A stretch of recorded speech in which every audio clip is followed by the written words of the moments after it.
ये लो, ये सब सच बोल रहे हैं। अरे सच्चाई दिखाई नहीं दे रही।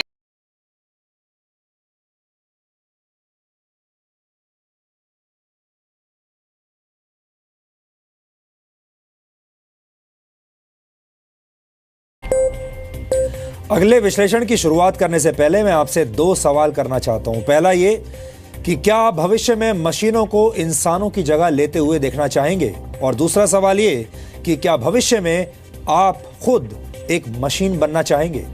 इन दोनों ही सवालों का जवाब बहुत मुश्किल होगा, लेकिन अगर आप ध्यान से अपने चारों तरफ देखेंगे तो आपको यह एहसास हो जाएगा कि भविष्य की ये दोनों ही कल्पनाएं अब सच होने लगी हैं। कुछ वर्ष पहले तक आपको किसी चीज की कीमत चुकाने के लिए या खरीदारी करने के लिए कैश लेकर चलना पड़ता था, नकद पैसे की जरूरत होती थी। लेकिन उसके बाद क्रेडिट और डेबिट कार्ड्स आ गए और अब आप अपने मोबाइल फोन की मदद से बहुत आसानी से पेमेंट कर सकते हैं। हालांकि भविष्य में ऐसा करने के लिए आपको मोबाइल फोन्स की भी जरूरत नहीं पड़ेगी, क्योंकि तब आपके शरीर में ही एक ऐसा चिप लगा होगा जो आपका क्रेडिट कार्ड भी होगा, डेबिट कार्ड भी, NFC सपोर्ट भी और ऑफिस का पंचिंग कार्ड भी होगा। स्वीडन की एक स्टार्टअप कंपनी एपीसेंटर ने अपने 150 कर्मचारियों के हाथों में एक माइक्रोचिप फिट कर दिया है। यह माइक्रोचिप एक इंजेक्शन की मदद से कर्मचारियों के शरीर में पहुंचाया जाता है। इस चिप का आकार एक चावल के दाने जितना होता है और इसे तर्जनी उंगली और अंगूठे के बीच की जगह में फिट किया जाता है। इस जगह पर यह चिप इंजेक्शन के जरिए आपके बॉडी में जाता है और फिर इसे यहां फिट किया जाता है। जिन कर्मचारियों के हाथों में यह चिप यहां पर लगा है, वो इसी चिप की मदद से ऑफिस के दरवाजे खोल लेते हैं, प्रिंटिंग मशीनों को ऑपरेट कर लेते हैं, प्रिंटिंग कमांड देते हैं और कैंटीन से खाने का सामान भी हाथ हिलाकर खरीद लेते हैं या ऑर्डर कर देते हैं। इस चिप में NFC यानी नियर फील्ड कम्युनिकेशन टेक्नोलॉजी का इस्तेमाल किया जाता है। आजकल ज्यादातर स्मार्टफोन्स NFC सपोर्ट के साथ आते हैं। आप इस तकनीक की मदद से पैसे का भुगतान कर सकते हैं, अपने पोर्टेबल स्पीकर्स और यहां तक कि लाइट्स को भी ऑन या ऑफ कर सकते हैं, अपने लैपटॉप या टैबलेट कंप्यूटर के लिए हॉटस्पॉट बना सकते हैं और अपने घर में आने वाले मेहमानों को NFC की मदद से वाईफाई एक्सेस भी दे सकते हैं। इसके लिए आपको अपने घर में एक NFC टैग लगाना होता है। NFC की मदद कोई नई तकनीक नहीं है, लेकिन ऐसा पहली बार है जब इसका इस्तेमाल इंसानों पर किया जा रहा है। एपीसेंटर नामक जिस कंपनी में कर्मचारियों के हाथों में माइक्रोचिप लगाया गया है, उन्हें आप भविष्य के कर्मचारी भी कह सकते हैं। यानी ये एक ऐसी कोशिश है जो इंसानों को मशीन में तब्दील कर रही है, मशीनों में बदल रही है। हो सकता है कि आने वाले वक्त में दुनिया की ज्यादातर कंपनियां अपने कर्मचारियों के लिए ऐसा चिप अनिवार्य कर दें। ऐसा भी होगा कि इस चिप की मदद से ही आपकी अटेंडेंस पर नजर रखी जाएगी। आपने कितनी बार काम छोड़कर ब्रेक लिया, यह भी देखा जा सकेगा। यहां तक कि कंपनियां आपके स्वास्थ्य पर भी नजर रख पाएंगी।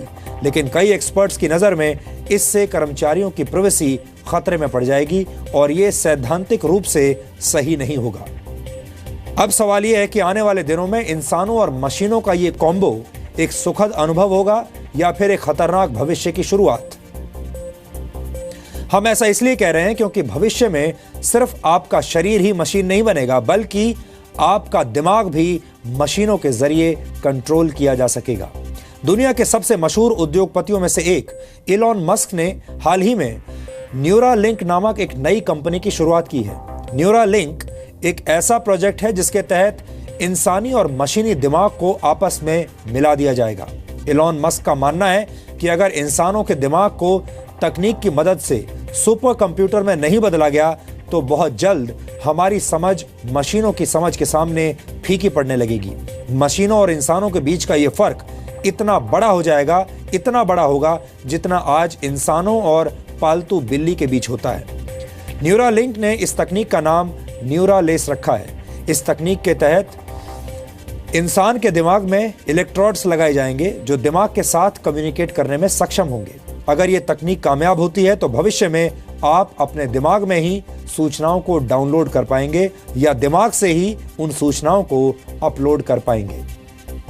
यह भी हो सकता है कि आने वाले दिनों में आपके विचारों को मिटाया जा सके, यानी डिलीट कर दिया जाए और आपके दिमाग में नए विचार डाले जा सके।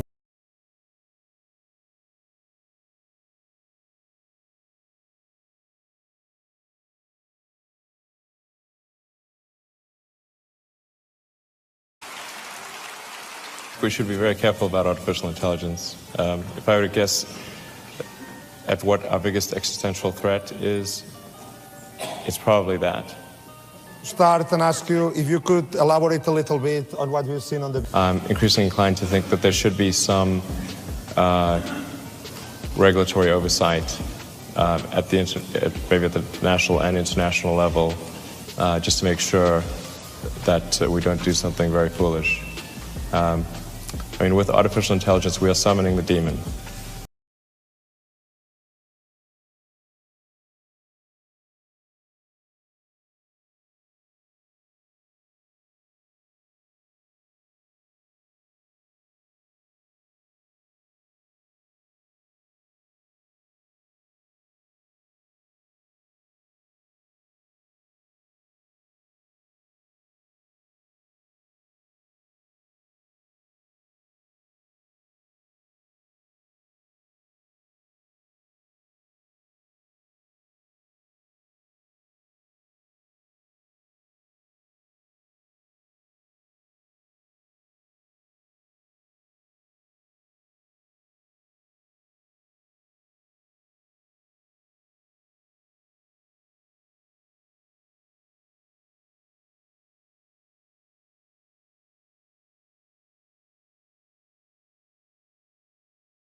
तो चलो एक ऑमलेट ही खिला लो।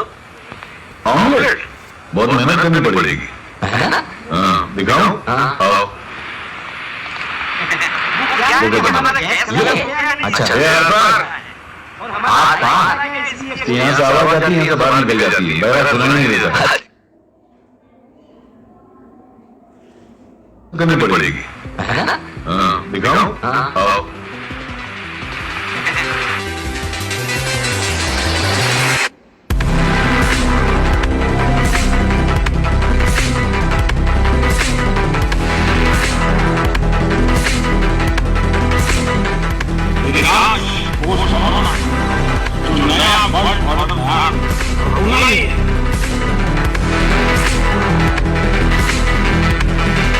ये लो, ये सब सच बोल रहे हैं। अरे सच्चाई दिखाई नहीं दे रही।